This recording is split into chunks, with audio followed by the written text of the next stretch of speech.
নমস্কার বন্ধুরা, আমি শ্রাবণী রাঁধুনির রান্নাঘরে আমি শ্রাবণী নিয়ে চলে এসেছি একটা নতুন রেসিপি। আজকের রেসিপি অমলেট কারি। এভাবে অমলেট বানিয়ে কারি বানালে খেতে ভীষণ টেস্টি হয়।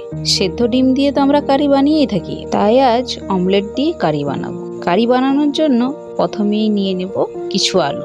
আলুগুলো ডুমো ডুমো করে কেটে নিয়েছি। এরপর আলুগুলো 80% সেদ্ধ করে নেব। আলুর টুকরোগুলো সেদ্ধ করতে নিয়ে নিয়েছি সামান্য পরিমাণে নুন এবং সামান্য পরিমাণে হলুদ গুঁড়ো। ঝোল হোক বা কারি, আলু না হলে মোটেই ভালো লাগে না, তবে এখানে আলুটা অপশনাল। আলুর টুকরোগুলো সেদ্ধ হতে হতে অমলেট বানানোর জন্য ডিমটা রেডি করে নেব। সেই জন্য নিয়ে নিয়েছি ডিম। ডিমটা অবশ্যই পছন্দসই। এবার দিয়ে দেব পরিমাণ মতো নুন, সামান্য পরিমাণে হলুদের গুঁড়ো এবং গোটা সাদা জিরে। এবার ডিমের মিশ্রণটা খুব ভালোভাবে ফেটিয়ে নেব সময় নিয়ে। ফেটানো হয়ে গেলে চাপা দিয়ে রেখে দেব কিছুক্ষণের জন্য। এরই মধ্যে আলুগুলো খুব ভালোভাবে সেদ্ধ হয়ে গেছে। এবার অমলেটগুলো বানিয়ে নেওয়ার জন্য কড়াইয়ের মধ্যে নিয়ে নিলাম সর্ষের তেল। তেলটা গরম হয়ে এলে কড়াইয়ের মধ্যে দিয়ে দেব ফেটিয়ে রাখা ডিমের মিশ্রণটা এবং উল্টে পাল্টে ভেজে নিয়ে ছোট ছোট পিস করে কেটে নেব অমলেটটা।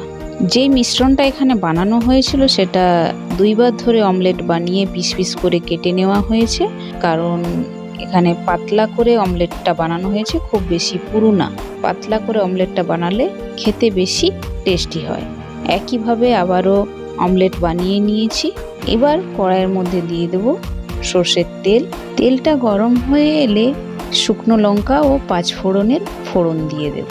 এরপর এর মধ্যে দিয়ে দেব পেঁয়াজ বাটা। পেঁয়াজ বাটাটা একটু নেড়ে চেড়ে ভেজে নিয়ে এর মধ্যে দিয়ে দেব রসুন বাটা, দিয়ে দেব টমেটো কুচি। মশলাটা খুব বেশি ভাজা চলবে না, তাতে মশলার টেস্টটা নষ্ট হয়ে যাবে। এবার দিয়ে দেব সামান্য পরিমাণে জল, দিয়ে দেব লঙ্কার গুঁড়ো, দিয়ে দেব হলুদের গুঁড়ো। এবার দেব পরিমাণ মতো নুন, জিরে গুঁড়ো এবং আদা বাটা। খুব ভালোভাবে সব কিছু মিক্স করে নেব। দিয়ে দেব সামান্য পরিমাণে জল এবং একেবারে শেষে দিয়ে দেব একটা তেজপাতা। তেজপাতা সাধারণত আমরা তেলের মধ্যে দিয়ে থাকি। তেলের মধ্যে না দিয়ে মশলার কষানোর মধ্যে দিলে তেজপাতার টেস্ট এবং স্বাদটা খুব বেশি ভালো হয়। একবার ট্রাই করে অবশ্যই দেখো। মশলাটা কষানো হয়ে এলে এর মধ্যে দিয়ে দেবো সেদ্ধ করে রাখা আলু। আলুটাও একটু সময় নিয়ে কষিয়ে নিয়ে এর মধ্যে দিয়ে দেবো ভেজে রাখা অমলেটের টুকরোগুলো। এবার বারে বারে জল দিয়ে খুব ভালোভাবে কষিয়ে নেব। রেসিপিটি শেয়ার করলাম, আশা করি সকলের ভালো লাগবে। ভালো লাগলে লাইক করে দিয়ে কমেন্টের মাধ্যমে জানিও কেমন লাগলো এবং ফ্যামিলি মেম্বার ও বন্ধু বান্ধবদের মধ্যে শেয়ার করে দিও। নতুন বন্ধুরা রেসিপিটি ভালো লাগলে প্লিজ চ্যানেলটি সাবস্ক্রাইব করে দিও।